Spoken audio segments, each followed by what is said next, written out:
Nashik corporate love जिहाद प्रकरणात आरोपींच्या कोठडीत वाढ करण्यात आली आहे। कॉर्पोरेट जिहाद प्रकरणात 5 आरोपींना 14 दिवसांची न्यायालयीन कोठडी सुनावण्यात आली आहे। नामांकित कंपनीची एचआर अश्विनी चेनानी हिला 4 दिवसांची पोलीस कोठडी आहे।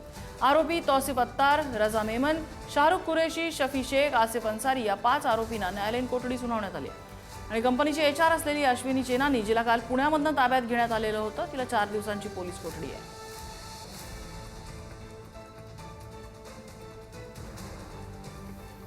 तपास यंत्रणेकडे मागच्या दिलेल्या पीसीपासून आजपर्यंत तपासामध्ये काहीही प्रगती दिसत नाही आहे आणि प्रगती दिसण्याजोगा तपास आता काही राहिलेला नाही।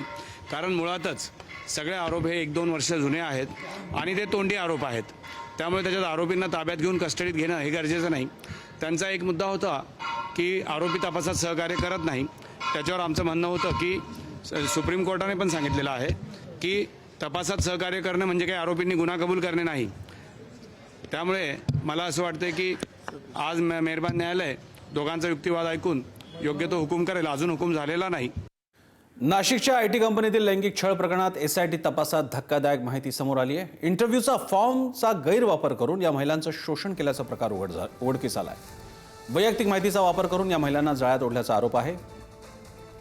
पदोन्नती आणि पगारवाढीचा आमिष, काही प्रकरणात ब्लॅकमेलिंग केल्याचं समोर आलंय। तसंच आरोपी तानिश शेखनं पहिलं लग्न लपवून तरुणीवर अत्याचार केल्याचा पीडितेचा आरोप आहे। कॉलेजमधील ओळखीचा गैरफायदा घेत जाळ्यात अडकवल्याचाही दावा केला गेला आहे।